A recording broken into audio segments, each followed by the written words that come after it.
میں اس کالج میں تمہارا جینا حرام کر دوں گا۔ تم جانتی نہیں ہو مجھے، تم نے کس بلا کو اپنے سر لیا ہے۔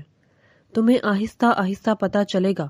شبریز راجپوت پر ہاتھ اٹھایا تم نے، بس ایک پرینک کے چلتے اب تم اسی کمرے میں بند رہو گی کل تک۔ وہ کالج کے اس کمرے میں اس نئی آئی لڑکی کو ایک پرینک کے چلتے بند کرنے کا کہہ رہا تھا۔ مجھے جانے دو پلیز، عابیر اس سے روتے ہوئے التجا کر رہی تھی، اور کالج کے اس الگ تھلگ بنے سنسان کمرے میں بند ہونے کے خوف سے لرز رہی تھی۔ مقابل نہیں جانتا تھا وہ کن مشکلات اور حالات کے باوجود یہاں تک پہنچی تھی۔ اپنے سخت گیر باپ سے کیسے کالج آنا منوایا تھا، اور اگر آج واپس نہ جاتی تو کیا ہوتا؟ جانا ہے تو مجھے اسی جگہ کس کرو جہاں تھپڑ مارا، اور وہ بھی سب کے سامنے۔ وہ اس کی کلائی پکڑے باہر لے گیا۔ وہ نہیں جانتا تھا تھپڑ سے شروع ہوا یہ رشتہ اسے اس لڑکی کے عشق میں ڈبا دے گا۔ میں کس نہیں کروں گی اس کے علاوہ جو تم کہو۔ پر وہ بگڑا امیر زادہ کچھ سن ہی نہیں رہا تھا۔ امید سحر۔ سورج کے ڈوبتے سائے تلے وہ صحن میں اپنی ماں کے سرہانے کھڑی ہوئی تھی اور ان سے مسلسل منت سماجت کر رہی تھی۔ اس کی آنکھوں میں بار بار آنسو آ رہے تھے جنہیں وہ بمشکل اپنے اندر دھکیلنے کی کوشش کر رہی تھی، مگر پھر بھی اس کی آنکھیں بار بار نم ہو رہی تھی۔ امی پلیز آپ بابا سے کہیں مجھے کالج جانے کی اجازت دے دیں، عابیر نے روندھے ہوئے لہجے میں کہا تھا۔ اس کا بس نہیں چل رہا تھا کہ وہ پھوٹ پھوٹ کر رونے لگے۔ سلمہ بیگم نے تھکی تھکی نظروں سے اپنی بیٹی کو دیکھا تھا اور اس کی اس بے جا ضد پر ان کا اپنا سر پیٹنے کو دل کیا تھا۔ عابیر، تم بھی یہ بات بہت اچھے سے جانتی ہو کہ تمہارے بابا نے پہلے ہی بڑی مشکل سے تمہیں میٹرک کرنے کی اجازت دی ہے، اور اب تم کالج جانے کی ضد کر رہی ہو۔ وہ تمہاری یہ بات کبھی بھی نہیں مانیں گے، اس لیے اپنی یہ ضد چھوڑ دو اور گھر بیٹھو، گھر کے کام کاج سیکھو، کل کو تمہاری شادی بھی ہونی ہے۔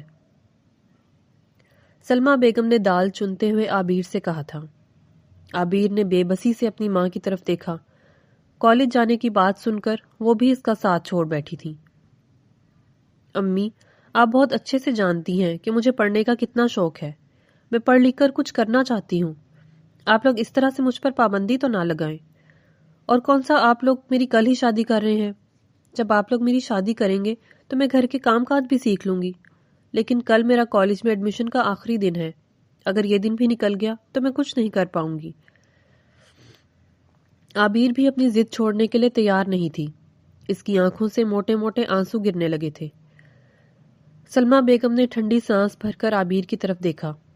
ایک طرف وہ اپنے شوہر سے مجبور تھی تو ایک طرف بیٹی کی محبت سے مجبور تھی۔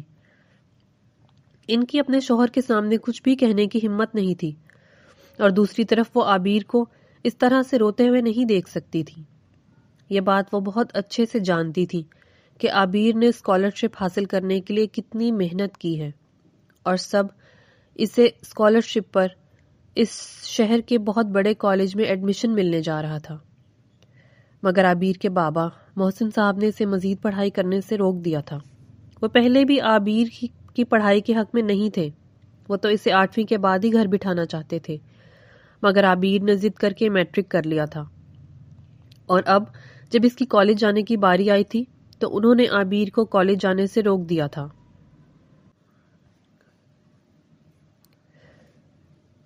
عابیر، کیوں مجھے تنگ کر رہی ہو؟ تم بھی جانتی ہو کہ نہ ہی تمہارے بابا تمہاری پڑھائی کے حق میں ہیں اور نہ ہی تمہارا بڑا بھائی۔ میں تمہاری خاطر ان دونوں سے کب تک لڑ سکتی ہوں؟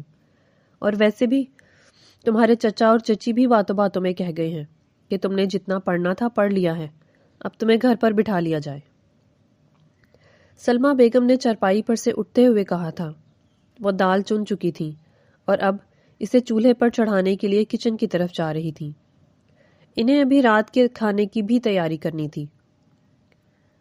امی، آپ پلیز ایک بار اور بابا سے بات کر کے دیکھیں، عابیر نے ان کے پیچھے کچن میں داخل ہوتے ہوئے لجاجت سے کہا تھا۔ سلمہ بیگم نے ضبط سے عابیر کی طرف دیکھا۔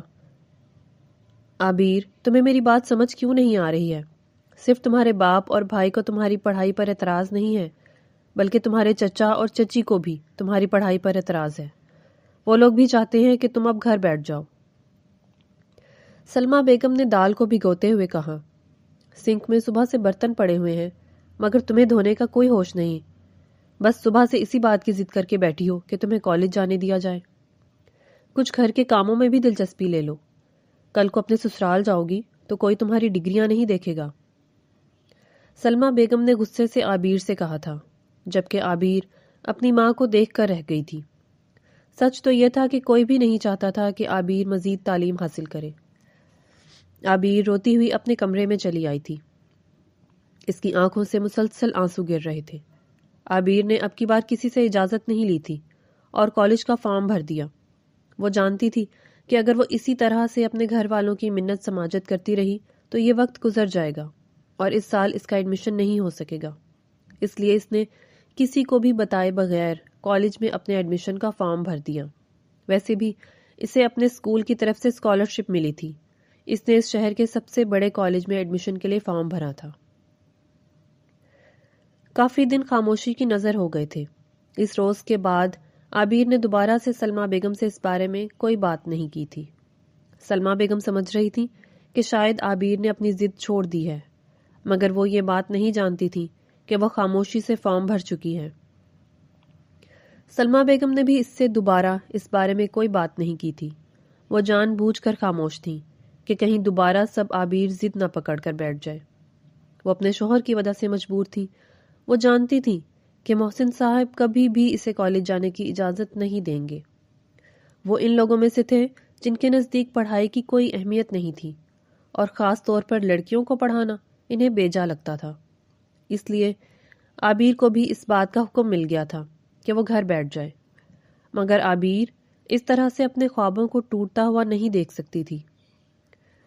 اس شہر کے سب سے بڑے کالج میں اس کا ایڈمیشن ہو گیا تھا اور اب اسے کل سے کالج جانا تھا۔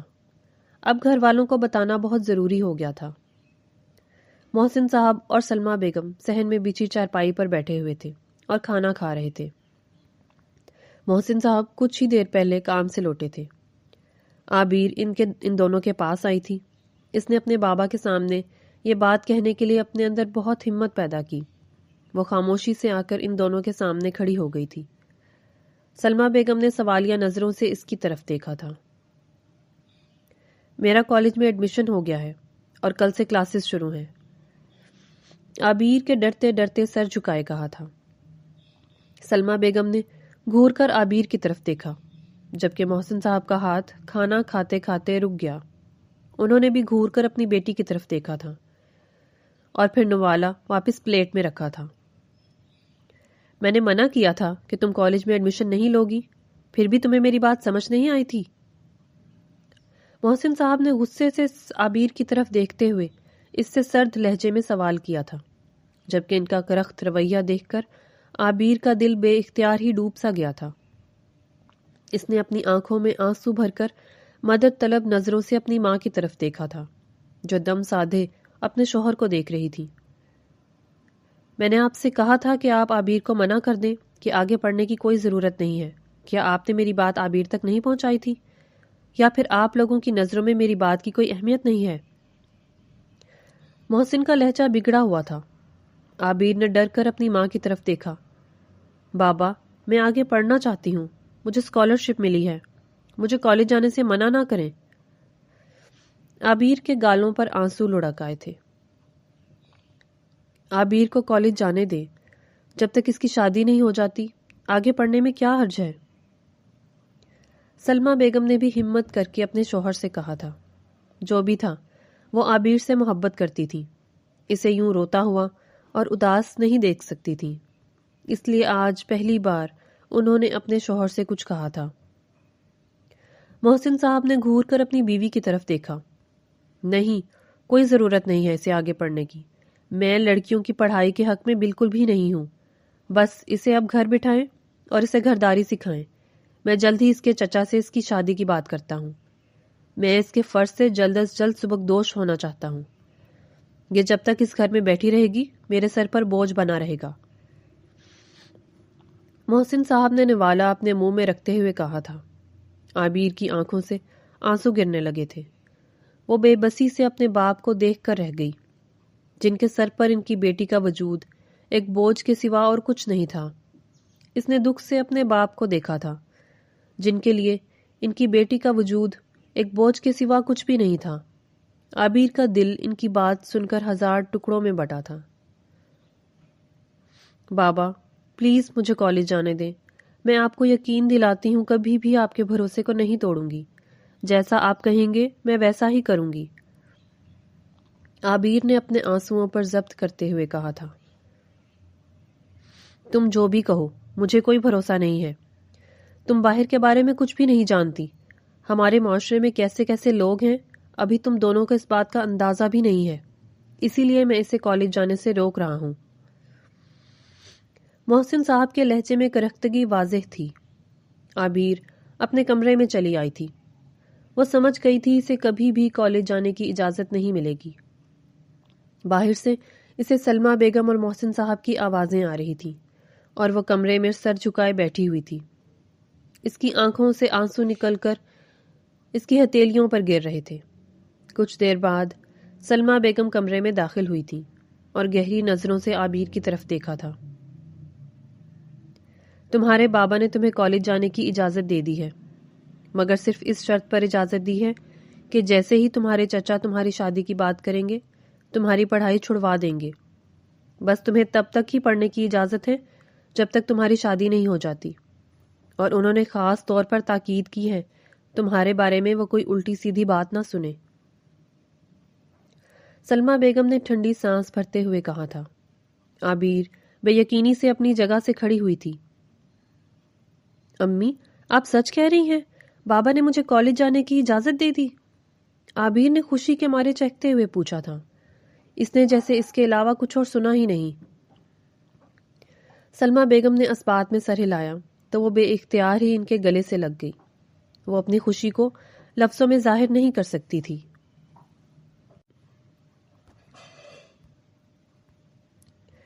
عابر کالج جانے کے لیے تیار ہو گئی تھی۔ وہ آئینے کے سامنے کھڑی ہوئی۔ ساری رات وہ خوشی کے مارے سو نہیں سکی تھی۔ کچھ دیر پہلے ہی اس کی آنکھ لگی تھی اور پھر اس کے کالج جانے کا وقت ہو گیا تھا۔ اس کے سنہری بالوں کو پونی کی شکل میں قید کیا تھا۔ اس کا چہرہ ہر قسم کے میک اپ سے عاری تھا، مگر پھر بھی قدرتی طور پر اس کی آنکھوں میں کاجل لگا ہوا محسوس ہوتا تھا، جو اس کی بڑی بڑی بادامی آنکھوں پر بہت ہی بھلا سا لگتا تھا۔ اس نے ایک بڑی سی چادر کو اپنے گرد لپیٹا تھا۔ محسن صاحب بائک پر بیٹھے اس کا انتظار کر رہے تھے۔ وہ سلمہ بیگم کو خدا حافظ کہہ کر باہر کی جانب بڑھ گئی تھی اور محسن صاحب کے پیچھے اپنی چادر سمیٹتی ہوئی بیٹھی تھی۔ محسن صاحب نے اس کے کالج کے باہر اسے اتارا تھا۔ دھیان سے جانا، اور ہاں کسی سے فالتو دوستی کرنے کی کوئی ضرورت نہیں ہے، بس اپنی پڑھائی پر دھیان دینا، محسن صاحب نے سخت لہجے میں اس سے کہا تھا۔ عابر محض سر ہلا کر رہ گئی۔ عابر کا آج کالج میں پہلا دن تھا۔ وہ اپنی خوشی کو سنبھالتی ہوئی کالج میں داخل ہوئی تھی۔ اسٹوڈنٹ سے کالج کھچا کھچ بھرا ہوا تھا۔ عابر بھی اپنی کلاس روم کی طرف بڑھ گئی۔ اس کا آج کالج میں پہلا دن تھا۔ اس کی کوئی دوست بھی نہیں تھی۔ وہاں کافی سارے لڑکے اور لڑکیاں ٹولیوں کی شکل میں ایک ساتھ موجود تھے، جبکہ وہ بالکل اکیلی تھی اور بہت حد تک گھبرا بھی رہی تھی۔ ابھی عابر وہاں کھڑی تھی کہ ایک لڑکی اس کی طرف بڑھی۔ تم نیو ایڈمیشن ہو؟ اس نے عابر کے گھبرائے ہوئے چہرے کی طرف دیکھتے ہوئے اس سے سوال کیا تھا۔ عابر نے اس بات میں سر ہلا دیا تھا۔ وہ مجھے میری کلاس کا نہیں پتا، مجھے سمجھ نہیں آ رہا کہ میں کہاں جاؤں۔ عابر نے اپنے سامنے کھڑی بے حد خوبصورت لڑکی سے کہا تھا، جو اسے اپنی سینئر لگ رہی تھی۔ اس لڑکی نے چالاکی سے مسکرا کر عابر کی طرف دیکھا تھا اور پھر عابر کے پیچھے کھڑے کچھ اسٹوڈنٹس کو آنکھ سے اشارہ کیا تھا، مگر عابر اس کا اشارہ نہیں دیکھ سکی تھی۔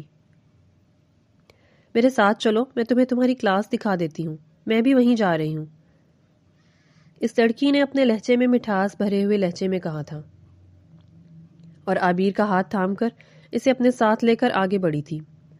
کچھ اسٹوڈنٹس بھی ان دونوں کے پیچھے بڑھے تھے۔ ان میں لڑکے اور لڑکیاں دونوں ہی شامل تھے۔ وہ لڑکی عابر کو لیے کالج کے نسبتاً سنسان گوشے کی طرف بڑھی تھی۔ عابر بھی اس کے پیچھے چلتی جا رہی تھی، یہاں تک کہ وہ اسے لے کر بالکل ہی سنسان جگہ پر آ گئی تھی۔ یہ رہی تمہاری کلاس۔ وہ عابیر کو لے کر ایک کمرے میں داخل ہوئی تھی۔ عابیر نے حیرانی سے پہلے کمرے کی طرف دیکھا اور پھر اس لڑکی کی طرف دیکھا تھا جو بجلی کی سی تیزی سے اس کمرے سے نکلی تھی اور دروازہ لاک کر دیا۔ اس سے پہلے کہ عابیر کچھ سمجھ پاتی، باہر سے دروازہ لاک ہو گیا تھا۔ عابیر اپنی جگہ کھڑی رہ گئی۔ عابیر گھبرا کر آگے بڑھی تھی مگر دروازہ بند تھا۔ اس نے خوف سے اس اندھیرے کمرے کی طرف دیکھا تھا۔ پورا کمرہ اندھیرے میں ڈوبا ہوا تھا۔ عابیر کا دل اچھل کر حلق میں آیا تھا۔ کوئی ہے؟ کھولو پلیز۔ عابیر ڈر کے مارے بری طرح سے چلائی تھی۔ وہ کالج کے پہلے ہی دن ریگنگ کا نشانہ بن گئی تھی، مگر وہ سمجھ نہیں پا رہی تھی کہ اس کے ساتھ کیا ہو رہا ہے۔ اس کا دل بری طرح سے ہول رہا تھا۔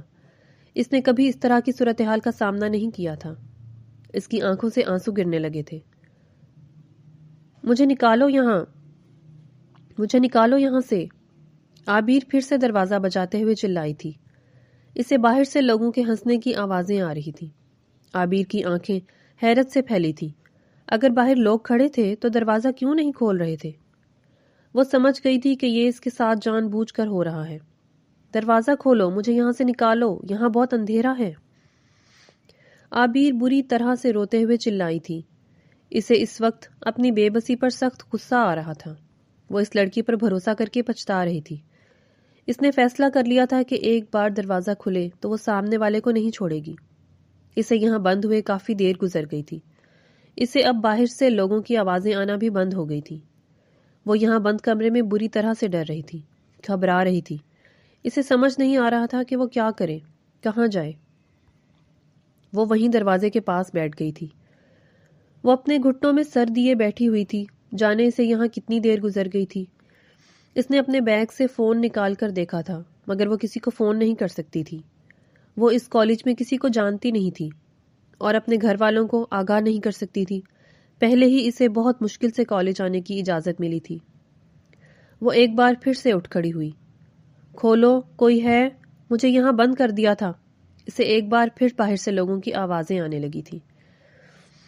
اسی اثنا میں کسی نے دروازہ کھولا تھا۔ عابیر غصے سے اپنی جگہ سے کھڑی ہوئی اور غصے سے دروازے کی طرف دیکھا تھا جہاں کئی اسٹوڈنٹس کھڑے ہوئے تھے اور سب اس کا مذاق اڑا رہے تھے۔ عابیر نے غصے سے اپنے برابر میں کھڑے لڑکے کو دیکھا تھا جو سب سے زیادہ ہنس رہا تھا۔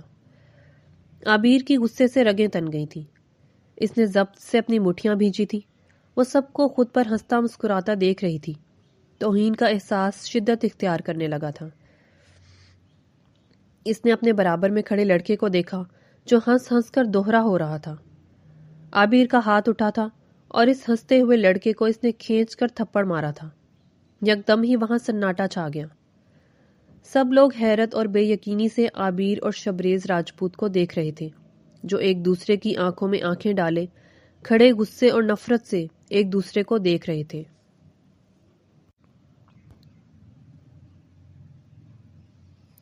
اب ہنسو تم لوگ، بہت شوق ہے نا تم لوگوں کو کسی دوسرے پر ہنسنے کا، اس کی بے بسی کا تماشا بنانے کا۔ اب ہنسو تم لوگ۔ عابیر زور سے چلائی تھی جبکہ شبریز نے اپنی مٹھیاں سختی سے بھینچی تھیں۔ شبریز اپنے گال پر ہاتھ رکھے خاموش نظروں سے اسے دیکھ رہا تھا۔ اس کا بس نہیں چل رہا تھا کہ وہ سامنے کھڑی لڑکی کا گلا دبا دے جس نے اس پر ہاتھ اٹھانے کی ہمت کی تھی۔ شاید وہ ابھی شبریز راجپوت کے بارے میں نہیں جانتی تھی۔ تمہاری ہمت کیسے ہوئی مجھ پر ہاتھ اٹھانے کی؟ تم جانتی بھی ہو کہ میں کون ہوں؟ شبریز نے عابیر کا بازو سختی سے دبوچتے ہوئے غراتے ہوئے اس سے سوال کیا تھا۔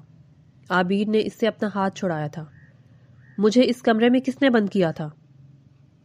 عابیر نے رندے ہوئے لہجے میں سوال کیا تھا۔ تمہیں اس کمرے میں میرے کہنے پر بند کیا گیا تھا۔ ہم لوگوں نے تمہارے ساتھ ایک چھوٹا سا پرینک کیا تھا، مگر تم اس قابل ہی نہیں تھی کہ تمہارے ساتھ یہ چھوٹا سا پرینک کیا جاتا، بلکہ تمہارے ساتھ تو ایسا پرینک کیا جاتا کہ تم ڈر کر یہیں مر جاتی اور کسی کو کانوں کان بھی خبر نہیں ہوتی۔ شبریز نے غراتے ہوئے کہا تھا۔ ہاتھ چھوڑ میرا، تم سب لوگوں نے میرے ساتھ یہ جان بوجھ کر کیا ہے۔ عابیر نے غصے سے شبریز کی طرف دیکھتے ہوئے کہا تھا۔ تمہاری ہمت کیسی ہوئی مجھ پر ہاتھ اٹھانے کی؟ میں اس کالج میں تمہارا جینا حرام کر دوں گا۔ تم جانتی نہیں ہو مجھے، تم نے کس بلا کو اپنے سر پر لیا ہے۔ تمہیں بہت اچھے سے پتہ چل جائے گا کہ شبریز راجپوت پر ہاتھ اٹھانا تمہاری زندگی کی سب سے بڑی غلطی ہے۔ شبریز اس پر کرا رہا تھا، جبکہ عابیر کی ہمت اب جواب دے گئی تھی۔ اس کی آنکھوں سے آنسو گرنے لگے تھے۔ تم نے بس ایک چھوٹے سے پرینک کے لیے مجھ پر ہاتھ اٹھایا ہے؟ یہ تمہاری زندگی کی سب سے بڑی بھول ہے۔ اب تم کل تک اسی کمرے میں بند رہو گی۔ شبریز نے اس کا بازو سختی سے دبوچتے ہوئے غصے سے کہا تھا۔ مجھے جانے دو یہاں سے۔ عابیر نے اپنے آنسوؤں پر قابو پاتے کہا تھا۔ وہ اس کے منہ سے ایک بار پھر سے اس کمرے میں بند ہونے کی بات سن کر خوف سے لرز اٹھی تھی۔ وہ دوبارہ سے اس کمرے میں بند نہیں ہونا چاہتی تھی۔ پلیز مجھے یہاں سے جانے دو۔ عابیر نے نم لہجے میں اس سے التجا کی تھی۔ نہیں، تمہیں تمہارے کیے کی سزا ملنی ہی چاہیے۔ تم نے شبریز راجپوت پر ہاتھ اٹھایا ہے، اتنی آسانی سے تو میں تمہیں جانے نہیں دوں گا، شبریز نے مسکراتے ہوئے کہا تھا۔ عابیر کے جسم سے روح نکلنے لگی تھی۔ ٹھیک ہے، ایک شرط پر میں تم پر رحم کھانے کے لیے تیار ہوں۔ اگر تم میری شرط پر پوری نہیں اتری تو تمہیں کل تک یہیں بند رہنا پڑے گا، اور اگر تم نے میری شرط پوری کر دی تو میں تمہیں معاف کر دوں گا۔ شبریز نے عابیر کے سامنے کھڑے ہوتے ہوئے اس پہ اپنی سرخ نگاہیں جمائے ہوئے کہا تھا۔ شبریز نے عابیر کی کلائی پکڑی اور اس سے لے کر سارے اسٹوڈنٹس کے بیچ میں آ کھڑا ہوا تھا۔ سب لوگ گول دائرے کی صورت ان دونوں کے گرد جمع ہو گئے تھے۔ عابیر بری طرح سے گھبرائی ہوئی تھی۔ وہ نہیں جانتی تھی کہ شبریز اس سے اپنی کون سی شرط پوری کروائے گا۔ سب لوگ مختلف طرح کی باتیں کر رہے تھے، شبریز کو مشورے دے رہے تھے کہ وہ اس سے کیا کروائے، مگر شبریز تو جیسے کسی کی بات سن ہی کب رہا تھا۔ وہ سرخ نگاہوں سے عابیر کو دیکھ رہا تھا۔ اگر تمہیں یہاں سے جانا ہے تو مجھے اسی جگہ کس کرو جہاں مجھے تھپڑ مارا تھا، جب ہی تم یہاں سے جا سکتی ہو، ورنہ کل تک تم اسی کمرے میں بند رہو گی۔ عابیر کی آنکھیں حیرت اور خوف سے پھیل گئی تھیں۔ اس کا دل دھک سے رہ گیا۔ وہ سوچ بھی نہیں سکتی تھی کہ مقابل اس کے سامنے یہ شرط رکھے گا۔ عابیر کی آنکھیں خوف سے پھیل گئی تھیں۔ یہ تم کیا کہہ رہے ہو؟ میں ایسا کیسے کر سکتی ہوں؟ عابیر نے سہمے ہوئے لہجے میں اس سے کہا تھا۔ اس کی آواز ہی نہیں نکل پا رہی تھی۔ سارے اسٹوڈنٹس کے منہ سے آوازیں نکلی تھیں۔ ہر کوئی اس پر ہنس رہا تھا۔ میں کس نہیں کروں گی، اس کے علاوہ جو تم کہو، عابیر نے نم لہجے میں کہا تھا۔ شبریز نے نفی میں سر ہلایا تھا۔ تم اسی شرط پر یہاں سے جا سکتی ہو جب تم میرے کس کرو گی، ورنہ میں تمہیں دوبارہ اسی کمرے میں بند کر دوں گا، پھر ساری رات چیختی چلاتی رہنا، شبریز نے سرد لہجے میں کہا تھا، جبکہ عابیر کی آنکھوں سے مسلسل آنسو گر رہے تھے۔ میں نہیں کروں گی، عابیر نے بھی ضدی لہجے میں کہا تھا۔ ٹھیک ہے، پھر تم اسی کمرے میں کل تک بند رہو گی۔ شبریز نے اس کا ہاتھ تھاما تھا اور اسے لے کر کمرے کی جانب بڑھا تھا، اور ایک جھٹکے سے اسے کمرے میں دھکیل کر دروازہ بند کر دیا۔ عابیر کا وجود زلزلوں کی زد میں تھا۔ اس کے چاروں طرف گہرا سناٹا چھا گیا تھا۔ وہ وہیں کھڑی کی کھڑی رہ گئی تھی۔ وہ پاگلوں کی طرح چیخ رہی تھی، چلا رہی تھی، مگر اب وہاں اس کی آواز سننے والا کوئی نہیں تھا۔ سب اسے وہاں بند کر کے جا چکے تھے۔ عابیر بری طرح سے چیخ رہی تھی، مگر اب اس کی چیخوں پکار سننے والا وہاں کوئی بھی نہیں تھا۔ اپنے گھر والوں کے بارے میں سوچ سوچ کر عابیر کا دل بری طرح سے لرز رہا تھا۔ اس نے فوراً ہی اپنے کندھے پر دیکھا تھا۔ اس کا بیگ اب وہاں موجود نہیں تھا۔ اس کے پیروں تلے زمین نکل گئی تھی۔ اس کے بیگ میں اس کا فون تھا، جو شاید اسی کمرے سے باہر کہیں گر گیا تھا۔ وہ بری طرح سے روئی تھی۔ پہلے ہی اس کے بابا نے بڑی مشکل سے اسے گھر سے باہر جانے کی اجازت دی تھی، اسے کالج پڑھنے کی اجازت دی تھی، اور پہلے ہی دن وہ یہاں پھنس گئی تھی، اور اسے یہاں سے نکالنے والا بھی کوئی نہیں تھا۔ سب لوگ اسے یہاں تنہا چھوڑ گئے تھے۔ وہ چیخ چیخ کر تھک گئی تھی۔ اس کا گلا بری طرح سے بیٹھ گیا تھا۔ وقت دھیرے دھیرے گزرتا جا رہا تھا۔ وہ نہیں جانتی تھی کہ اسے یہاں بند ہوئے کتنی دیر ہو گئی ہے۔ وہ کچھ بھی نہیں جانتی تھی۔ وہ وہیں سر تھامے بیٹھ گئی تھی۔ دوپہر کے 3 بج گئے تھے مگر عابیر ابھی تک گھر واپس نہیں آئی تھی۔ سلمہ بیگم بار بار دروازے کی طرف دیکھ رہی تھی مگر عابیر ابھی تک گھر لوٹ کر نہیں آئی تھی۔ ان کا دل اب ہولنے لگا تھا۔ محسن صاحب عابیر کے کالج کے باہر کھڑے ہوئے تھے مگر اب تک اس کا کالج بھی خالی ہو گیا تھا۔ کالج میں اکا دکا ہی سٹوڈنٹس بچے تھے۔ عابیر وہاں موجود نہیں تھی۔ محسن صاحب پریشانی سے گھر واپس آئے تھے مگر عابیر اب تک گھر بھی نہیں لوٹی تھی۔ انہوں نے غصے سے سلمہ بیگم کی طرف دیکھا تھا۔ تمہاری بیٹی کالج میں نہیں ہے، کیا وہ گھر آ گئی ہیں؟ محسن صاحب نے غصے سے سوال کیا تھا۔ نہیں، عابیر تو ابھی تک گھر نہیں آئی ہے۔ سلمہ بیگم کا دل بیٹھ سا گیا تھا۔ میں ابھی اس کے کالج سے آ رہا ہوں۔ اس کا پورا کالج خالی پڑا ہے، صرف دروازے پر چوکیدار بیٹھا ہوا ہے۔ اس نے کہا ہے کہ اب کالج میں کوئی بھی موجود نہیں ہے۔ محسن صاحب نے غصے سے جواب دیا تھا۔ سلمہ بیگم اپنا دل تھام کر وہیں بیٹھ گئی تھی۔ میری بچی کہاں چلی گئی؟ سلمہ بیگم نے ہولتے ہوئے کہا تھا، جبکہ محسن صاحب سر پکڑ کر وہیں بیٹھ گئے تھے۔ اب مجھے بتاؤ، میں اسے ڈھونڈنے کے لیے کہاں جاؤں؟ وہ کالج میں نہیں ہے، گھر نہیں آئی ہے تو کہاں جا سکتی ہے؟ اس لڑکی نے گھر سے نکل کر پہلے دن ہی اپنے رنگ دکھا دیے۔ اسی لیے میں اسے کالج بھیجنے کے خلاف تھا مگر آپ دونوں ماں بیٹی نے میری ایک نہیں سنی۔ اب بھگتو۔ یہ سب محسن صاحب غصے سے بری طرح سے چیخ رہے تھے۔ غفران بھی گھر آ گیا تھا۔ محسن صاحب نے اسے بھی فون کر کے گھر بلا لیا تھا۔ وہ بھی عابیر کے کالج سے ہوتا ہوا گھر آ رہا تھا۔ عابیر اب بھی کالج میں موجود نہیں تھی اور اب تو شام بھی ہونے والی تھی مگر عابیر کا کچھ پتہ نہیں تھا۔ ان لوگوں کو سمجھ نہیں آ رہا تھا کہ عابیر کہاں جا سکتی ہے۔ ہر گزرتے وقت کے ساتھ ساتھ ان لوگوں کی پریشانی بڑھتی ہی جا رہی تھی۔ پورے محلے اور رشتہ داروں کے گھر پر عابیر کے بارے میں پوچھا جا چکا تھا مگر عابیر کہیں بھی موجود نہیں تھی اور اب تو رات بھی چھا رہی تھی۔ سلمہ بیگم بے حال سی بیٹھی ہوئی تھی۔ انہیں سمجھ نہیں آ رہا تھا کہ وہ کیا کریں۔ غفران اور محسن صاحب جگہ جگہ پاگلوں کی طرح اسے ڈھونڈ رہے تھے۔ رات تک سارے محلے میں اور رشتہ داروں میں عابیر کی گمشدگی کی اطلاع پھیل چکی تھی۔ ہر کوئی طرح طرح سے باتیں کر رہا تھا۔ محسن صاحب بار بار گھر سے باہر جا کر دیکھ رہے تھے جبکہ غفران جانے کہاں کہاں پھر رہا تھا اور سلمہ بیگم ان کی نگاہیں دروازے پر ٹکی ہوئی تھیں۔ ان کے دل میں بس یہی دعا تھی کہ عابیر صحیح سلامت گھر آ جائے مگر ابھی تک اس کا کچھ بھی پتہ نہیں چل رہا تھا۔ ان لوگوں کے تو وہم و گمان میں بھی یہ بات نہیں تھی کہ عابیر اپنے ہی کالج کے ایک کمرے میں بند تھی۔ ساری رات پریشانی سے کٹ گئی تھی۔ عابیر گھر نہیں لوٹ سکی تھی۔ محسن صاحب کا غصے سے برا حال تھا۔ اگر اب وہ لڑکی اس گھر میں لوٹی تو میں اسے خود مار دوں گا۔ اس جیسی لڑکی کی میرے گھر میں کوئی جگہ نہیں ہے، محسن صاحب نے چیختے ہوئے کہا تھا، جبکہ غفران نے بھی غصے سے اپنی ماں کو دیکھا تھا۔ جب بابا نے آپ ہی کو منع کیا تھا کہ عابیر کالج نہیں جائے گی تو اسے کالج بھیجنے کی کیا ضرورت تھی؟ وہ پہلے ہی دن ہمارے منہ پر کالک مل کر بھاگ گئی ہے۔ سب یہ بدنامی، سستی زندگی اپنے ماتھے سے چپکی رہے گی۔ اس لڑکی نے ہمارا ذرا بھی خیال نہیں کیا۔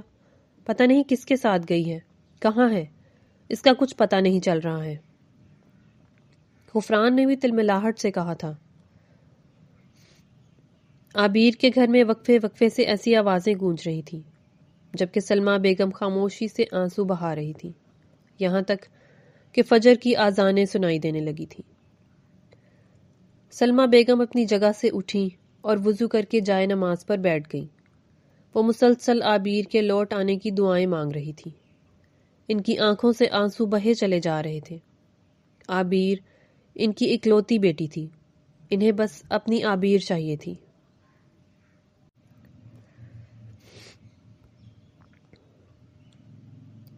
عابیر اس اندھیرے کمرے میں بے ہوش پڑی تھی۔ وہ خوف اور صدمے سے بے ہوش ہو گئی تھی۔ شبریز راجپوت کمرے کا دروازہ کھول کر وہاں داخل ہوا اور زمین پر بے ہوش پڑی عابیر کو دیکھ کر اس کے پیروں تلے زمین نکلی تھی۔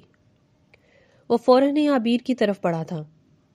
اٹھو لڑکی، ہوش میں آؤ، شبریز نے اس کا سر اپنے گھٹنے پر رکھتے ہوئے گھبرائے ہوئے لہجے میں کہا تھا، مگر عابیر کو بالکل بھی ہوش نہیں تھا۔ شبریز نے سوچا تھا کہ وہ عابیر کو مزہ چکھا کر چھٹی کے وقت دروازہ کھول دے، مگر اس کے ذہن سے عابیر بالکل ہی نکل گئی تھی۔ وہ یہ بات یکسر ہی فراموش کر بیٹھا تھا کہ اس نے عابیر کو کمرے میں بند کیا ہے۔ وہ اپنے دوستوں کے ساتھ کالج سے نکل گیا تھا اور پھر شام کو ایک پارٹی میں گیا تھا۔ تب بھی اسے عابیر کی یاد نہیں آئی تھی کہ وہ ایک معصوم سی لڑکی کو اندھیرے کمرے میں بند کر کے آیا ہے۔ وہ رات دیر سے گھر آیا تھا اور آتے ہی سو گیا۔ فجر کے وقت اس کی آنکھ کھلی تھی۔ یکدم ہی اس کے ذہن میں عابیر کا خیال آیا تھا۔ وہ بوکھلا کر اٹھ بیٹھا تھا۔ اسے یاد آیا کہ اس نے عابیر کو اس کمرے میں بند کیا تھا۔ وہ سرعت سے اپنی جگہ سے اٹھا تھا اور صوفے پر پڑی اپنی شرٹ اٹھا کر پہنی تھی اور گاڑی کی چابی اٹھاتے ہوئے وہ گھر سے نکل گیا تھا۔ جس وقت وہ گھر سے نکلا تھا فجر کی اذانیں چہار سو گونج رہی تھی۔ وہ تیز ڈرائیو کرتا ہوا کالج پہنچا تھا اور کالج کا گیٹ پھلانگ کر اندر داخل ہوا تھا۔ وہ سیدھا اسی کمرے کی طرف بڑھا تھا اور کمرے کا دروازہ کھول کر اندر داخل ہوا تھا۔ سامنے ہی بے ہوش پڑی عابیر کو دیکھ کر اس کے قدموں تلے زمین نکل گئی تھی۔ اس نے عابیر کو اپنے بازوؤں میں اٹھایا تھا اور اسے وہاں سے باہر لے کر آیا تھا۔ اس نے باہر لا کر عابیر کو گھاس پر لٹا دیا تھا، مگر ابھی بھی اسے کوئی ہوش نہیں تھا۔ اس کے ہاتھ پیر ٹھنڈے پڑے ہوئے تھے۔ شبریز پانی ڈھونڈ کر لایا تھا اور پورا گلاس عابیر کے چہرے پر انڈیل دیا تھا۔ عابیر ہڑبڑا کر اٹھ بیٹھی۔ وہ پھٹی پھٹی نظروں سے اپنے سامنے کھڑے شبریز کو دیکھ رہی تھی اور کبھی ملگجے سے اجالے کو دیکھ رہی تھی۔ عابیر بے یقینی سے اپنی جگہ سے کھڑی ہوئی تھی۔ ٹائم کیا ہو رہا ہے؟ اس نے کھوئے کھوئے سے لہجے میں سوال کیا تھا۔ صبح کے 5 بج رہے ہیں، شبریز نے اس سے نظریں چراتے ہوئے کہا۔ عابیر نے ناسمجھی سے اس کی طرف دیکھا تھا اور پھر جب اسے شبریز کی بات سمجھ آئی تو اس کے پیروں تلے زمین نکل گئی تھی۔ وہ کل صبح 8 بجے کالج آئی تھی اور اب صبح کے 5 بج رہے تھے۔ عابیر نے بے اختیار ہی پاس پڑی بینچ کو تھاما تھا۔ وہ بالکل گمسم سی کھڑی تھی۔ یہ تم نے کیا کیا میرے ساتھ؟ عابیر نے شبریز کی حرف دیکھتے ہوئے نم لہجے میں سوال کیا تھا۔ اس کے گلے میں کچھ اٹک سا رہا تھا۔ اس کی آنکھیں جلنے لگی تھی۔ سوری، میں تمہیں یہاں بند کر کے بھول گیا تھا۔ میں نے سوچا تھا کہ تھوڑی دیر میں تمہیں جانے دوں گا، مگر تمہیں بھول کر گھر چلا گیا اور پھر مجھے یاد ہی نہیں رہا، شبریز نے شرمندہ ہوتے ہوئے کہا تھا۔ تم بھول گئے مجھے؟ تم بھول گئے مجھے؟ عابیر پوری شدت سے چیخی تھی۔ اس کی آنکھوں سے آنسو بہنے لگے تھے۔ تم جانتے بھی ہو کہ تم نے میرے ساتھ کیا کیا ہے؟ میرے گھر والے مجھے ڈھونڈ رہے ہوں گے، میرے لیے پریشان ہو رہے ہوں گے، وہ سوچ رہے ہوں گے میں کہاں چلی گئی۔ اور بابا، وہ تو اب کبھی بھی مجھے قبول نہیں کریں گے، وہ مجھے جان سے مار دیں گے۔ وہ پہلے ہی میرے کالج آنے کے خلاف تھے۔ میں نے ان سے کتنی منتیں کی تھیں جب جا کر انہوں نے مجھے کالج جانے کی اجازت دی تھی، اور تم نے پہلے ہی دن میرے سارے خوابوں کو توڑ دیا۔ تم نے میری زندگی کے ساتھ کھیلا ہے۔ میں گھر جاؤں گی تو میرے بابا اور بھائی مجھے جان سے مار دیں۔ میں نے کس طرح سے اپنی بے گناہی کا یقین دلاؤں گی؟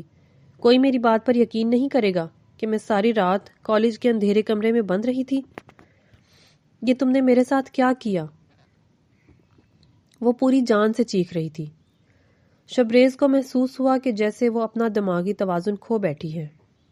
عابیر وہیں بیٹھ کر بری طرح سے رو رہی تھی۔ تم پریشان مت ہو، میں تمہارے گھر والوں کو بتا دوں گا، یہ سب میری غلطی ہے۔ شبریز اپنی اس حرکت پر بری طرح سے شرمندہ تھا۔ اسے سمجھ نہیں آ رہا تھا کہ وہ اپنے سامنے موجود لڑکی کو کس طرح سے تسلی دے، جو نیم پاگل سی لگ رہی تھی۔ وہ بھوکی پیاسی اندھیرے میں کل سے یہاں بند تھی۔ اس کا پاگل ہونا تو بنتا تھا۔ میرے گھر والے کبھی میری بات پر یقین نہیں کریں گے۔ بابا جان سے مار دیں گے مجھے۔ عابیر سسک رہی تھی، جبکہ شبریز نے اپنا سر تھام لیا۔ ابھی بھی دیر نہیں ہوئی ہے، تم اپنے گھر چلو، میں تمہارے گھر والوں سے بات کروں گا، شبریز نے اس سے نرم لہجے میں کہا تھا۔ مگر عابیر سر جھکائے روتی رہی تھی۔ تمہیں اندازہ بھی نہیں ہے، تم لوگوں کے اس مذاق نے میری زندگی برباد کر دی ہے، مجھے کہیں بھی منہ دکھانے کے قابل نہیں چھوڑا۔ میں ساری رات گھر سے باہر رہی ہوں، اب میری بے گناہی کا یقین کون کرے گا؟ تمہارے علاوہ کون جانتا ہے کہ میں یہاں تھی؟ عابیر نے اپنی جگہ سے کھڑے ہوتے ہوئے کہا تھا اور شبریز کی شرٹ کو اپنی مٹھیوں میں جکڑا تھا۔ شبریز خاموش کھڑا اسے دیکھتا رہا۔ شبریز رہ رہ کر اپنی اس حرکت پر خود کو لعنت ملامت کر رہا تھا۔ اس نے اپنے دوستوں کی باتوں میں آ کر ایک معصوم کی زندگی تباہ کر دی تھی۔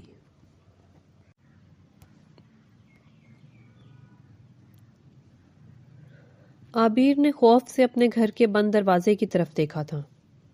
اس کا چہرہ خوف اور دہشت سے سفید پڑ رہا تھا۔ اس کی آنکھوں میں آنسو موجود تھے جو کسی بھی لمحے پلکوں کی باڑ توڑ کر باہر آنے کو بےتاب تھے۔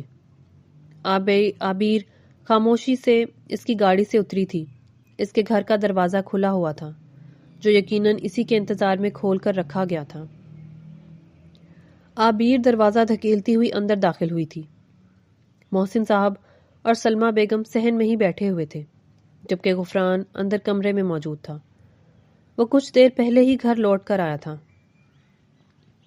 عابیر کو دیکھ کر وہ دونوں اپنی جگہ سے اٹھ کھڑے ہوئے تھے جبکہ اس کے پیچھے کسی لڑکے کو دیکھ کر محسن صاحب کی آنکھوں میں خون اتر آیا تھا۔ وہ تیزی سے عابیر کی طرف بڑھے تھے اور ایک زوردار تھپڑ اس کے منہ پر لگایا تھا۔ اگر شبریز اسے بروقت تھام نہ لیتا تو عابیر زمین پر گر پڑتی۔ عابیر نے زخمی نظروں سے شبریز کو دیکھا تھا۔ کیا ضرورت تھی تمہیں گھر آنے کی؟ جس کے ساتھ رات گزار کر آئی ہو اسی کے ساتھ رہتی اور وہیں مر جاتی۔ محسن صاحب غصے سے چیخے تھے۔ ان کی آواز سن کر غفران بھی کمرے سے باہر آیا تھا اور عابیر کے ساتھ کھڑے لڑکے کو دیکھ کر اس کی آنکھوں میں بھی خون اتر آیا تھا۔ وہ تیزی سے شبریز کی طرف بڑھا اور اسے گریبان سے پکڑ لیا۔ کون ہے تو اور تیری ہمت کیسے ہوئی یہاں قدم رکھنے کی؟ وہ شبریز کا گریبان پکڑے اس سے سوال کر رہا تھا۔ بھائی میری بات سنیں۔ عابیر نے غفران کا بازو تھامتے ہوئے کچھ کہنے کی کوشش کی تھی مگر غفران نے شبریز کا گریبان چھوڑتے ہوئے اس کے منہ پر تھپڑ رسید کیا تھا۔ اس پر عابیر زمین پر جا کر گری تھی۔ اس کی ہتھیلیاں اور کوہنیاں چھل گئی تھیں۔ تم جیسی لڑکی کو مر ہی جانا چاہیے تھا۔ تم گھر کیوں آئی ہو؟ ہماری بچی کھچی عزت ہمارے ہاتھ میں رہنے دو۔ کل سے لوگوں کی باتیں سن سن کر تھک چکے ہیں، کوئی بھی ان کے ساتھ ہمدردی نہیں کر رہا تھا، بلکہ سب کی زبان پر یہی تھا کہ ان کی بیٹی ان کے منہ پر کالک مل کر بھاگ گئی ہے۔ عابیر کے چچا تو اس سے اپنے بیٹے کا رشتہ تک توڑ گئے تھے۔ انہوں نے صاف لفظوں میں کہہ دیا تھا کہ وہ ایسی لڑکی کو اپنے گھر کی بہو نہیں بنا سکتے۔ اس بات نے بھی محسن صاحب کے غصے کو ہوا دی تھی۔ ان کا بس نہیں چل رہا تھا کہ وہ عابیر کو جان سے مار دیں۔ عابیر خود کو سنبھالتی ہوئی اٹھی تھی جبکہ غفران شبریز کا گریبان تھامے کھڑا ہوا تھا۔ تیری ہمت کیسے ہوئی اس گھر میں قدم رکھنے کی؟ غفران غصے سے گھرایا تھا اور پھر ایک مکہ شبریز کے چہرے پر مارا تھا۔ شبریز کی ناک سے خون نکلنے لگا تھا۔ نکلو میرے گھر سے اور آئندہ اس گھر میں قدم رکھنے کی جرت بھی مت کرنا ورنہ میں تیری جان لے لوں گا۔ غفران نے اور محسن صاحب نے شبریز کی کوئی بات نہیں سنی تھی اور اسے دھکے مار کر گھر سے نکال دیا۔ شبریز نے انہیں سچ بتانے کی بہت کوشش کی تھی مگر ان دونوں کے سر پر خون سوار تھا۔ وہ لوگ اس کی کوئی بھی بات نہیں سننا چاہتے تھے۔ شبریز گھر سے باہر کھڑا تھا۔ ان لوگوں نے گھر کو اندر سے لاک کر لیا تھا۔ شور کی آواز سن کر محلے کے لوگ اپنے اپنے گھروں سے جھانک کر دیکھ رہے تھے۔ شبریز سن سا وہیں کھڑا رہا تھا۔ اسے اندر سے عابیر کے چیخنے کی آوازیں آ رہی تھی۔ عابیر! وہ لوگ عابیر کو مار رہے تھے۔ دروازہ کھولیں آپ لوگ، میری بات سنیں، اس سب میں عابیر کا کوئی قصور نہیں ہے۔ شبریز نے ان کے گھر کا دروازہ بجا کر انہیں ایک بار پھر سے سچ بتانے کی کوشش کی مگر وہاں اس کی بات کوئی بھی سننا ہی کب چاہتا تھا جبکہ عابیر کی چیخیں بلند ہوتی جا رہی تھی۔ محسن صاحب اسے مارتے ہوئے بس یہی کہہ رہے تھے کہ تو پیدا ہوتے ہی مر کیوں نہیں گئی، ہمارے سروں پر خاک مل دی۔ اور شبریز بے بسی سے وہاں کھڑا رہ گیا۔ اب عابیر کی چیخوں کی آواز بھی آنا بند ہو گئی تھی۔ شبریز کچھ دیر تک وہیں کھڑا رہا تھا اور پھر وہ واپس آیا تھا۔ اس کی آنکھیں سرخ پڑ رہی تھیں۔ شبریز گھر میں داخل ہوا تو اس کی ماں اسی کا انتظار کر رہی تھی۔ شبریز، تم صبح سویرے کہاں چلے گئے تھے؟ میں پریشان ہو گئی تھی۔ گارڈ نے مجھے بتایا کہ تم فجر کے وقت کے گھر سے نکلے ہوئے ہو۔ زینت بیگم پریشانی سے شبریز کی جانب بڑھی تھی۔ شبریز نے تھکی تھکی نظروں سے اپنی ماں کی طرف دیکھا تھا۔ اس کی آنکھیں سرخ ہو رہی تھیں۔ انہیں یوں محسوس ہو رہا تھا کہ جیسے وہ روتا رہا ہو۔ شبریز بیٹا، کیا ہوا ہے؟ سب ٹھیک تو ہے؟ تم نے اپنی یہ کیا حالت بنا رکھی ہے؟ زینت بیگم اس کی خاموشی سے بری طرح سے پریشان ہوئی تھی۔ شبریز کی آنکھوں سے آنسو بہنے لگے تھے اور وہ اپنی ماں کے گلے سے لگ کر پھوٹ پھوٹ کر رو دیا تھا۔ زینت بیگم نے صدمے سے اپنے لمبے چوڑے مضبوط بیٹے کو روتے ہوئے دیکھا تھا۔ وہ بری طرح سے پریشان ہوئی تھی۔ شبریز، کیا ہوا ہے؟ مجھے بتاؤ، تم تو مجھے ڈرا رہے ہو۔ زینت بیگم اس کی حالت دیکھ کر بری طرح سے ہول گئی تھی، جبکہ شبریز روتا رہا تھا۔ اس نے اپنی زندگی میں پہلی بار یہ سب کچھ دیکھا تھا۔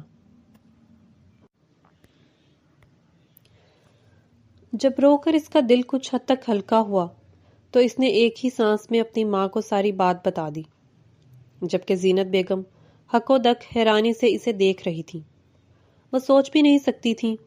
وہ حیرانی سے سب اپنے بیٹے کو دیکھ رہی تھی جو اپنا سر تھامے بیٹھا ہوا تھا۔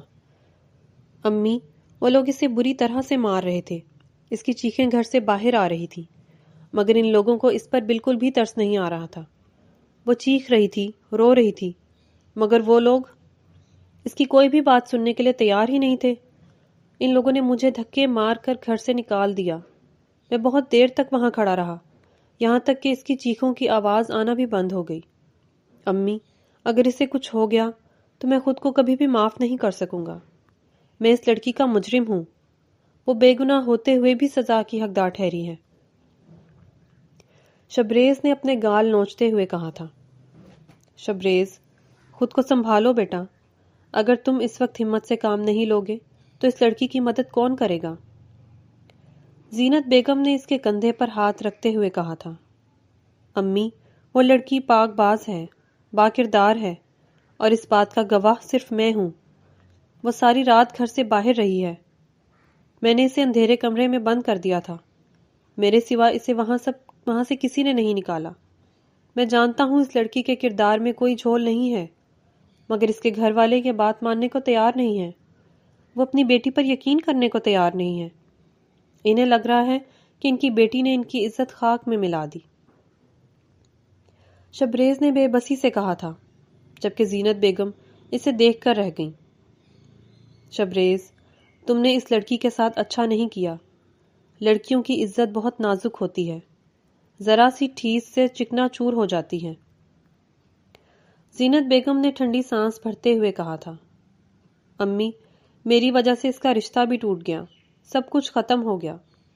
میں نے اس لڑکی کی زندگی برباد کر دی، شبریز نے ٹوٹے ہوئے لہجے میں کہا تھا۔ زینت بیگم نے بڑی مشکلوں سے اسے سنبھالا تھا۔ دن یوں ہی گزرتے جا رہے تھے اور عابیر کی یاد شبریز کے ذہن سے ایک لمحے کے لیے بھی جدا نہیں ہوئی تھی۔ اسے اٹھتے بیٹھتے عابیر کا خیال آتا تھا۔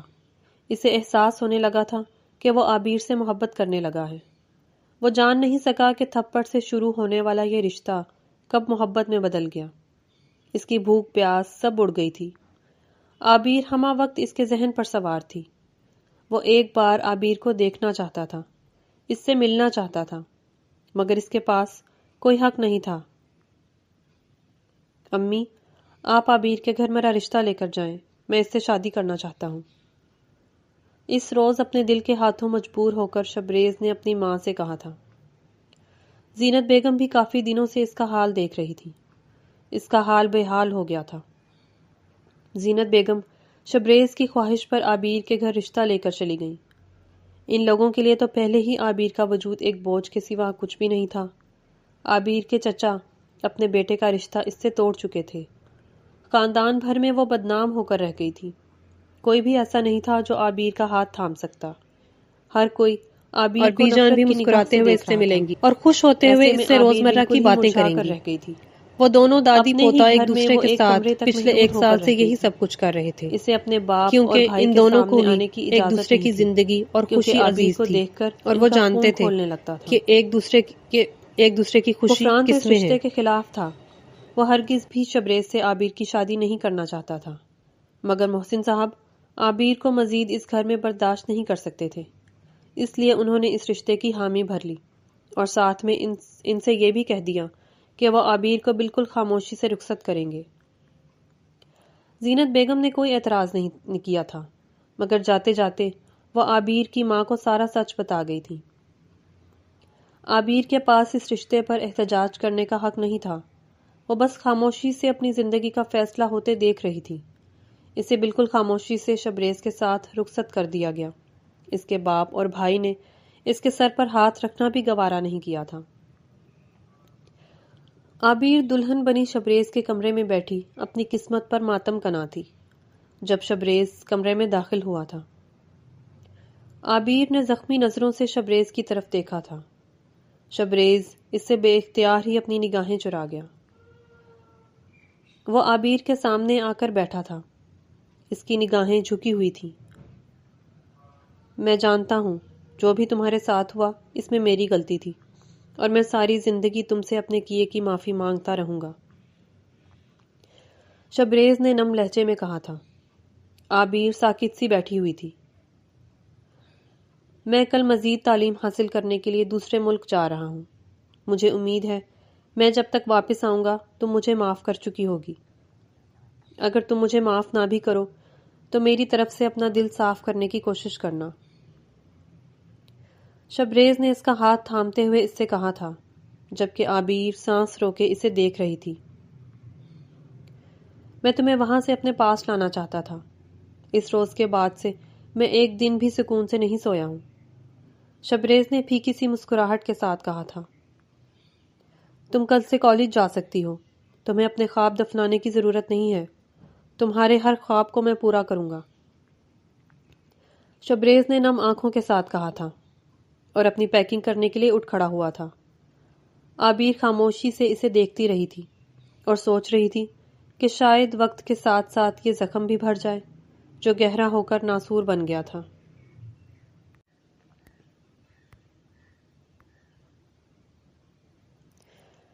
اس نے اپنی زندگی کے 6 سال ایک لڑکی سے شدت سے محبت کرتے ہوئے گزار دیے تھے، اور دکھ کی بات تو یہ تھی کہ وہ اس لڑکی کو کبھی یہ بتا بھی نہیں سکا تھا کہ وہ اس سے محبت کرتا ہے۔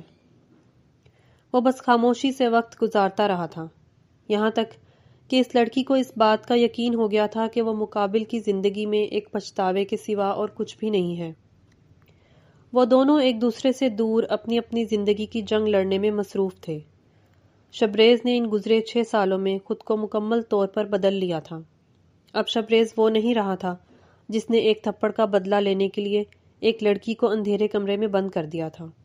یہ شبریز اس شبریز سے بے حد مختلف تھا۔ وہ اب لڑکیوں کی عزت کرنا بخوبی جانتا تھا، جبکہ عابیر بھی وہ نہیں رہی تھی جس کے پاس شبریز سے شادی کرنے کے سوا اور کوئی چارہ نہیں تھا۔ وہ اپنی پڑھائی مکمل کر چکی تھی، مگر ان گزرے 6 سالوں میں اس نے نہ ہی اپنے ماں باپ سے بات کی تھی اور نہ ہی شبریز سے کوئی شکوہ کیا تھا۔ وہ بالکل خاموش سی ہو گئی تھی۔ یا تو اس نے قسمت کے لکھے کو قبول کر لیا تھا یا پھر قسمت کے لکھے کو بدلنے کا فیصلہ کر چکی تھی۔ شبریز واپس گھر لوٹ رہا تھا۔ یہ بات بھی اسے زینت بیگم سے معلوم ہوئی تھی اور وہ محض سر ہلا کر رہ گئی تھی۔ اس کی آنکھوں کے سامنے گزرے 6 سال کسی فلم کی مانند چلنے لگے تھے۔ شبریز روز ہی زینت بیگم کو فون کر کے ان کا حال احوال دریافت کرتا تھا، مگر اس نے کبھی عابیر سے بات کرنے کی خواہش کا اظہار نہیں کیا تھا۔ عابیر بھی اپنے خول میں بند ہو کر رہ گئی تھی۔ اس کے سگے رشتوں نے اس کا اعتبار نہیں کیا تھا، اسے اپنی زندگی سے نکال دیا تھا۔ اس پر بد کرداری کی تہمت لگی تھی، اسے بد چلن کہا گیا تھا، اور یہ سب کچھ جس شخص کی وجہ سے ہوا تھا وہ اسی شخص کے گھر میں اس کی بیوی کی حیثیت سے رہ رہی تھی۔ اسی شخص نے اسے پناہ دی تھی، وہ آج تک سمجھ نہیں سکی تھی وہ اس شخص کی مشکور ہے یا اس سے نفرت کرتی ہے، اور جب زینت بیگم کی زبانی اسے معلوم ہوا کہ شبریز واپس آ رہا ہے تو نہ جانے کیوں وہ بے چین سی ہو گئی تھی۔ وہ اس شخص کا سامنا نہیں کرنا چاہتی تھی یا اپنے ماضی سے بھاگنا چاہتی تھی۔ وہ شبریز کا سامنا نہیں کرنا چاہتی تھی، مگر اب وہ بھاگ بھی نہیں سکتی تھی۔ عابیر اپنے کمرے میں موجود تھی۔ نیچے سے گاڑی کے ہارن کی آواز سنائی دی تھی۔ عابیر کے دل کی دھڑکن تیز ہوئی تھی۔ شبریز 6 سال بعد اپنے گھر واپس آیا تھا۔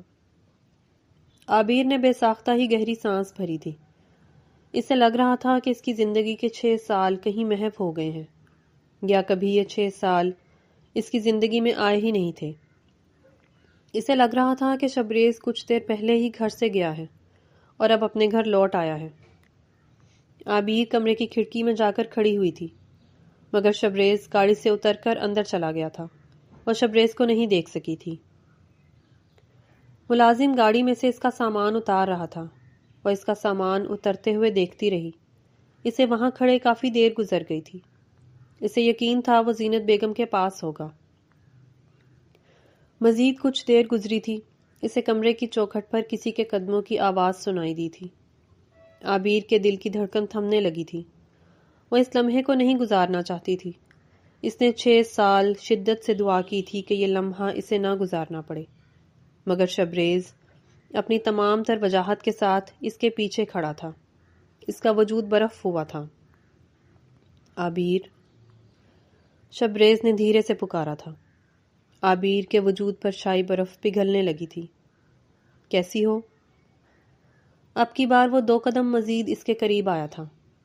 عابیر نے ایک گہری سانس لی تھی اور پلٹ کر دیکھا۔ وہ ایک لمحے کے لیے شبریز کو پہچان ہی نہیں سکی۔ وہ بہت بدل گیا تھا۔ اس کے چہرے پر گھنی داڑھی سجی ہوئی تھی۔ چہرے پر سنجیدگی تھی۔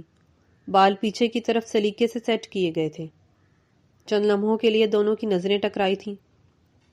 ٹھیک ہوں۔ عابیر کو اپنی آواز کسی کھائی سے آتی ہوئی محسوس ہوئی تھی۔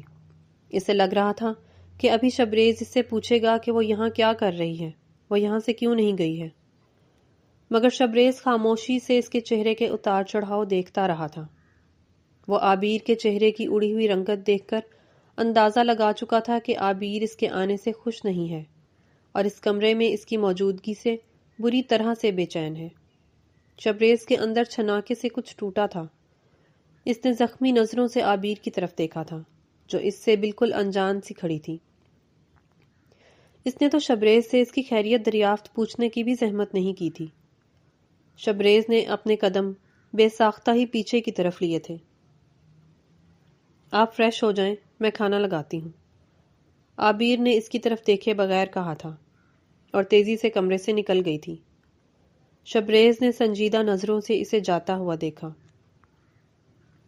کچھ دیر بعد شبریز ڈائننگ ٹیبل پر بیٹھا ہوا تھا۔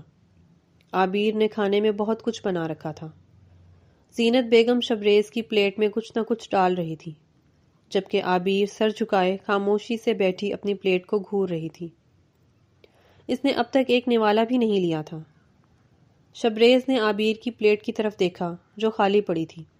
شبریز نے خود ہی عابیر کی پلیٹ میں چاول ڈالے تھے۔ عابیر نے چونک کر شبریز کی طرف دیکھا اور پھر سے نگاہیں جھکا لی۔ شبریز زینت بیگم سے باتیں کر رہا تھا، انہیں 6 سال کی داستان سنا رہا تھا۔ اس نے اپنی ماں کو کتنا یاد کیا تھا، ان کے ہاتھ کے کھانے کے لیے کس قدر ترسا تھا، اس نے اپنے گھر کو کتنا مس کیا تھا۔ زینت بیگم محبت بھری نظروں سے اپنے لختے جگر کو دیکھتے ہوئے اس کی باتیں سن رہی تھی، جبکہ اس کی باتوں میں عابیر کا ذکر کہیں بھی نہیں تھا۔ اس بات کو جانے کیوں عابیر نے شدت سے نوٹ کیا تھا۔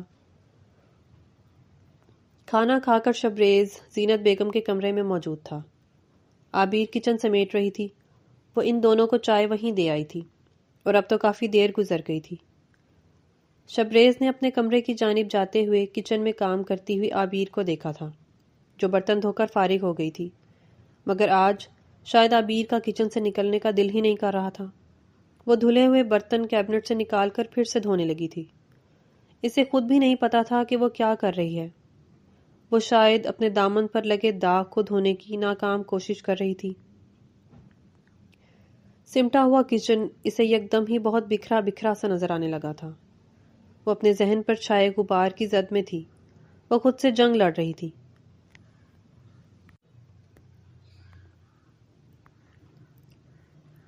شبریز کو کمرے میں آئے کافی دیر گزر گئی تھی، مگر عابیر اب بھی کمرے میں نہیں آئی تھی۔ شبریز کو حیرت ہوئی تھی۔ وہ جب کمرے میں آ رہا تھا تو برتن ختم ہو چکے تھے، تو عابیر کہاں رہ گئی تھی؟ شبریز کمرے سے باہر گیا تھا اور کچن کی طرف بڑھا۔ اس نے عابیر کو صاف برتن دوبارہ سے دھوتے ہوئے دیکھا۔ وہ حیران ہوا تھا۔ اس نے گلا کھنگار کر عابیر کو اپنی طرف متوجہ کیا۔ عابیر نے اپنے خیالوں سے بری طرح سے چونک کر شبریز کی طرف دیکھا تھا۔ اس کے ہاتھ سے پلیٹ چھوٹنے لگی تھی، مگر اسی لمحے شبریز آگے بڑھا اور عابیر کے ہاتھ سے گرتی ہوئی پلیٹ تھام لی تھی۔ عابیر سن سی کھڑی رہ گئی۔ اس کے چہرے پر بے پناہ شرمندگی تھی۔ جو برتن صاف ہوتے ہیں انہیں دوبارہ دھونے کی ضرورت نہیں پڑتی، ان کی چمک ہی ان کی صفائی کا پتہ دیتی ہے۔ شبریز اسے جانے کیا جتانا چاہ رہا تھا۔ عابیر کے منہ سے ایک لفظ تک نہیں نکلا۔ شبریز نے گرتے ہوئے پانی کو روکنے کے لیے نل بند کیا اور نرمی سے عابیر کی کلائی تھامی تھی اور اسے لے کر اپنے ساتھ بڑھا تھا۔ کچن سے نکلنے سے پہلے اس نے کچن کی لائٹ بند کی۔ عابیر کسی ٹرانس کی کیفیت میں اس کے ساتھ چل رہی تھی۔ شبریز اسے لے کر کمرے میں داخل ہوا تھا۔ یکدم ہی عابیر ہوش کی دنیا میں آئی تھی۔ کمرے میں داخل ہوتے ہی اسے شدید گھٹن کا احساس ہوا تھا۔ اسے لگا کہ وہ ایک بار پھر سے اسی اندھیرے کمرے میں قید ہے۔ اس کی سانسیں گھٹنے لگی تھی۔ چہرے کا رنگ سفید پڑا تھا۔ شبریز اس کے سامنے سینے پر ہاتھ باندھے کھڑا تھا، جبکہ ہر گزرتے لمحے کے ساتھ ساتھ عابیر کے چہرے کا رنگ بدلتا ہی جا رہا تھا۔ کیا 6 سال کسی کو معاف کر دینے کے لیے کم ہوتے ہیں؟ شبریز کے لہجے میں صرف اذیت بول رہی تھی۔ عابیر نے گھنی پلکیں اٹھا کر اس کی سمت دیکھا تھا۔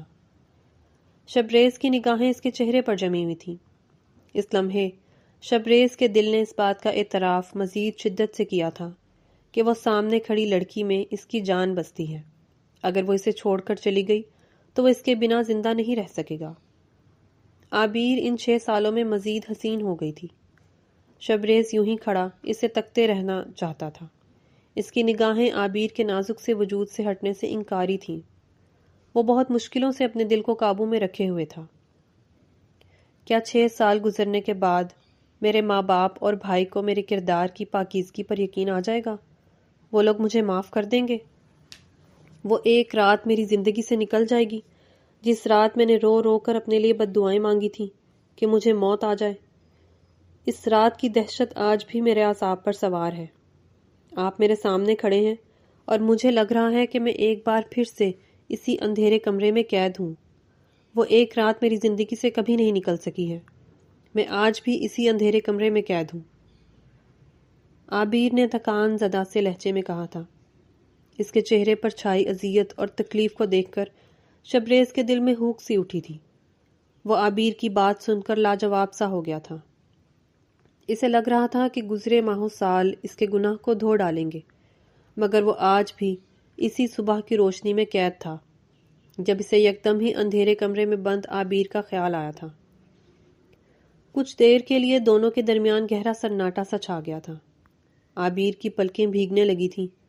اس نے اپنے آنسو روکنے کی خاطر بے اختیار ہی شبریز کی جانب سے اپنا چہرہ پھیرا تھا۔ وہ اب آنکھوں میں نمی لیے شکست خورگی سے اپنے سامنے منہ پھیرے کھڑی لڑکی کو دیکھ رہا تھا جس سے اس نے محبت کی تھی، مگر وہ لڑکی شاید کبھی اس سے محبت کر ہی نہیں سکتی تھی۔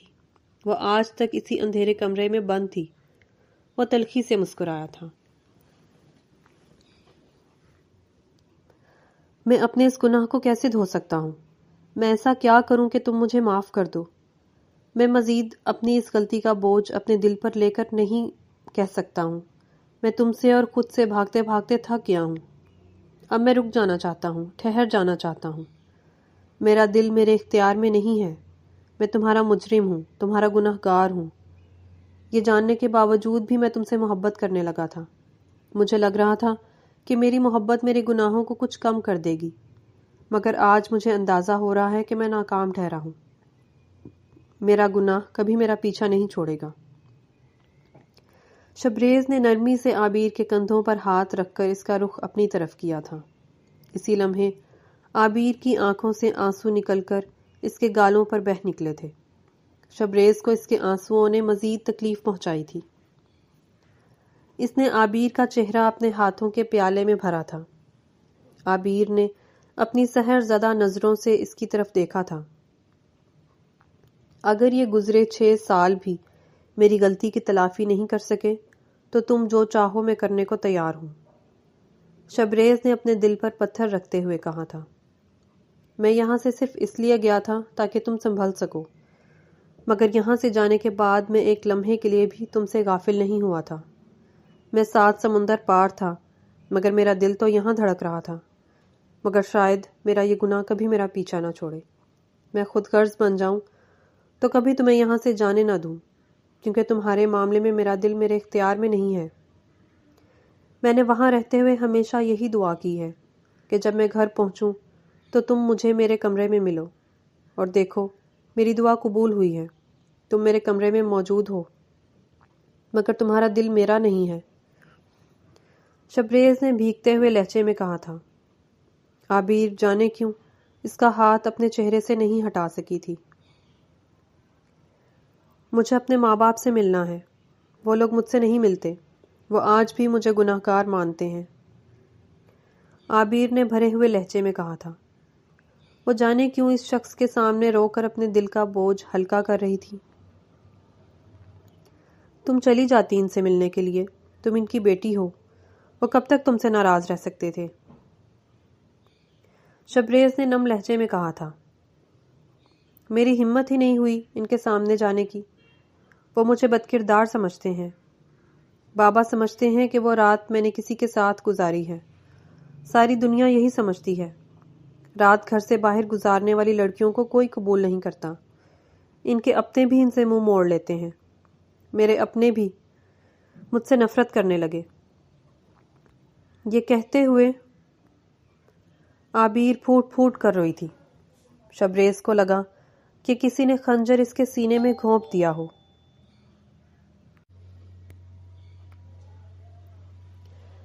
اس نے بے ساختہ ہی عابیر کو اپنے سینے سے لگایا تھا۔ وہ اس لڑکی کو یوں روتے ہوئے اور ٹوٹتے ہوئے نہیں دیکھ سکتا تھا۔ اس کا زخم آج بھی ہرا تھا، یہاں تک کہ اس پر کھرن بھی نہیں آئی تھی۔ عابیر کو شاید کئی سالوں بعد رونے کے لیے کوئی کندھا میسر ہوا تھا۔ وہ شبریز کے سینے پر سر رکھے مزید شدت سے روئی تھی۔ شبریز نے اس کے گرد نرمی سے اپنے بازوؤں کا مضبوط حصار باندھا تھا اور اپنے لب اس کے بالوں پر رکھے تھے۔ عابیر اس ستمگر کے سینے سے لگی رو رہی تھی۔ کچھ دیر بعد رو کر اس کے دل کا بوجھ ہلکا ہوا تھا۔ اسے اپنی پوزیشن کا احساس ہوا تھا۔ پل بھر میں ہی اس کا چہرہ خفت سے سرخ ہوا تھا۔ وہ شبریز کے بازوؤں میں مچلی تھی اور اس سے دور ہونے کی کوشش کی تھی۔ شبریز نے نرمی سے اسے خود سے الگ کیا تھا۔ وہ دونوں ایک دوسرے سے نظریں نہیں ملا پا رہے تھے۔ شبریز کی شرٹ عابیر کے آنسوؤں سے گیلی ہو گئی تھی۔ میں گاڑی میں تمہارا ویٹ کر رہا ہوں، تمہیں تمہارے گھر لے چلتا ہوں، شبریز نے اس کے سرخ چہرے کی طرف دیکھتے ہوئے کہا تھا۔ عابیر نے بے یقینی سے اسے دیکھا تھا۔ وہ لوگ میری شکل بھی نہیں دیکھیں گے، عابیر نے خفت سے کہا تھا۔ میں ہوں نا تمہارے ساتھ، شبریز نے اس کا ہاتھ تھامتے ہوئے نرمی سے کہا اور اسے اپنے ساتھ لیے باہر کی سمت بڑھا تھا۔ کچھ دیر بعد وہ دونوں عابیر کے گھر کے باہر موجود تھے۔ شبریز نے گردن گھما کر عابیر کی طرف دیکھا، جو نم نظروں سے اپنے گھر کی طرف ہی دیکھ رہی تھی۔ اس کے ہاتھوں کی کپ کپاہٹ شبریز کی نگاہوں سے چھپی نہیں رہ سکی۔ شبریز عابیر کا ہاتھ تھام کر اسے لیے گھر کی جانب بڑھا تھا۔ آج بھی عابیر کے گھر کا دروازہ کھلا ہوا تھا۔ شاید وہ لوگ آج بھی عابیر کے انتظار میں تھے۔ سب سے پہلے عابیر کی ماں کی نظر اس پر پڑی تھی۔ وہ چند لمحوں کے لیے اپنی جگہ ساکت ہوئی تھی اور تیزی سے عابیر کی طرف بڑھی تھی اور عابیر کو اپنے سینے میں بھینچ لیا تھا۔ شبریز کے ہاتھ سے عابیر کی کلائی چھوٹ گئی۔ عابیر بھی اپنی جان کے سینے سے لگی ہچکیوں سے رو رہی تھی۔ اس کی ماں بے یقینی سے عابیر کے چہرے پر ہاتھ پھیر رہی تھی، اسے پیار کر رہی تھی۔ بابا کہاں ہیں؟ عابیر نے روتے ہوئے سوال کیا تھا۔ وہ عابیر کو اپنے ساتھ لیے اندر کی طرف بڑھی تھی۔ شبریز بھی ان کے پیچھے گیا تھا۔ اندر کمرے میں عابیر کے والد بیڈ پر لیٹے ہوئے تھے۔ عابیر انہیں دیکھ کر سہمی تھی۔ وہ اپنی جگہ رک سی گئی تھی۔ عابیر کو دیکھ کر محسن صاحب ہمت کرتے ہوئے اپنی جگہ سے اٹھے تھے اور اپنے بازوؤں کو کھولا تھا۔ عابیر کی نگاہوں میں بے یقینی ابھری تھی اور پھر وہ تیزی سے محسن صاحب کی طرف بڑھی تھی اور ان کے بازوؤں میں سما گئی تھی۔ سالوں بعد وہ اپنی بیٹی کو دیکھ کر آپ دیدہ ہو گئے تھے، جبکہ عابیر مسلسل رو رہی تھی۔ وہ بیمار تھے، اپنی جگہ سے نہیں اٹھ سکتے تھے اور نہ ہی کچھ بول سکتے تھے۔ ان پر فالج کا حملہ ہوا تھا۔ وہ بستر سے ہی لگ کر رہ گئے تھے۔ بس ان کی آنکھوں سے مسلسل آنسو گر رہے تھے۔ چند لمحوں بعد عابیر ان سے علیحدہ ہوئی۔ محسن صاحب نے کانپتے ہاتھ اس کے سامنے جوڑ دیے تھے۔ وہ عابیر سے اپنے کیے کی معافی مانگ رہے تھے۔ عابیر نے تڑپ کر ان کے بندھے ہوئے ہاتھوں کو پکڑا تھا اور اپنی آنکھوں سے لگایا تھا۔ دونوں ماں باپ اپنی بیٹی کو خود سے لپٹائے ہوئے تھے۔ یہ منظر دیکھ کر شبریز کی آنکھیں بھی نم ہوئی تھیں۔ غفران بھی گھر آ گیا تھا اور عابیر کو اپنے سامنے دیکھ کر حیران ہوا تھا، اور پھر وہ بھی عابیر کو سینے سے لگائے روتا رہا تھا۔ زینت بیگم کی وجہ سے ان سب کو سچائی کا علم ہو گیا تھا۔ انہیں اپنی غلطی کا احساس تھا، مگر ان کی ہمت نہیں تھی کہ وہ عابیر سے اپنے کیے کی معافی مانگ سکتے۔ عابیر نے بھی ان لوگوں سے کوئی رابطہ نہیں رکھا تھا۔ آج وہ اسی شخص کی وجہ سے اپنے گھر والوں سے مل رہی تھی جس کی وجہ سے وہ دور ہوئی تھی۔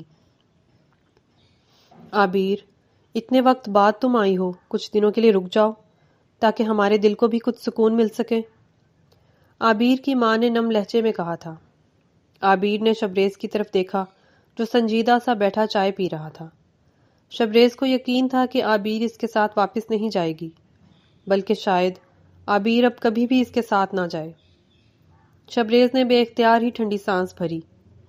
نہیں امی، شبریز آج ہی تو اتنے سالوں بعد گھر واپس آئے ہیں، میں بعد میں آ جاؤں گی، عابیر کے مسکراتے ہوئے اپنی ماں سے کہا تھا۔ شبریز نے بے یقینی سے عابیر کی طرف دیکھا، جبکہ عابیر نے اس کی طرف دیکھنے سے احتراز برتا تھا۔ واپسی میں بھی ان دونوں کے درمیان خاموشی چھائی رہی تھی۔ شبریز عابیر کو اتار کر باہر سے ہی کہیں چلا گیا تھا۔ عابیر کمرے میں شبریز کا انتظار کر رہی تھی۔ کچھ دیر بعد شبریز واپس آیا تھا۔ عابیر اٹھ کر بیٹھ گئی۔ شبریز چلتا ہوا آیا اور اس کے سامنے گھٹنوں کے بل بیٹھ گیا تھا۔ عابیر نے حیرانی سے اسے دیکھا۔ میں تمہیں منہ دکھائی میں کچھ نہیں دے سکا تھا، یہ مجھ پر ادھار تھا۔ شبریز نے سبز ہیرے کی جھلملاتی ہوئی انگوٹھی اس کے حسین ہاتھوں کی زینت بنائی تھی۔ عابیر نے نم نظروں سے اسے دیکھا تھا۔ شبریز اس کے برابر میں بیٹھ گیا تھا۔ عابیر نے اپنا سر اس کے سینے پر رکھ دیا تھا۔ مجھے لگا کہ تم واپس نہیں آؤ گی، شبریز نے اس کے گالوں کو نرمی سے چھوتے ہوئے کہا تھا۔ آپ کی محبت مجھے کھینچ لائی ہے، عابیر نے اس کے دل کے مقام پر ہاتھ رکھتے ہوئے کہا۔ اسے شبریز کی تیز ہوتی دھڑکنیں واضح محسوس ہو رہی تھیں۔ صرف میری محبت؟ شبریز نے اس کے گرد باہیں پھیلاتے ہوئے شریر لہجے میں سوال کیا تھا۔ عابیر کے چہرے پر سرخی جھلکی۔ کیا سننا چاہتے ہیں؟ اس نے اس کے سینے میں منہ چھپائے سوال کیا تھا۔ تمہارا حال دل؟ شبریز نے اس کے ماتھے پر بوسہ دیا تھا۔ آپ اپنا حال دل سنائیں پہلے، پھر میں سوچوں گی، عابیر نے دھیرے سے مسکراتے ہوئے کہا تھا۔ شبریز نے اس کی تھوڑی کے نیچے ہاتھ رکھ کر اس کا چہرہ اوپر کیا تھا۔ دونوں کی نگاہیں الجھی تھیں۔ اس کی آنکھوں میں جذبات کے ٹھاٹھے مارتے سمندر کو دیکھ کر عابیر نے بے اختیار ہی نظریں جھکائی تھیں۔ شبریز اس کے اوپر نرمی سے جھکا تھا۔ عابیر نے آنکھیں بند کیے اس کے لمس کو محسوس کیا تھا۔ کمرے میں خاموشی کا راج تھا، مگر دونوں کی دھڑکنیں ایک دوسرے کو حال دل سنا رہی تھیں۔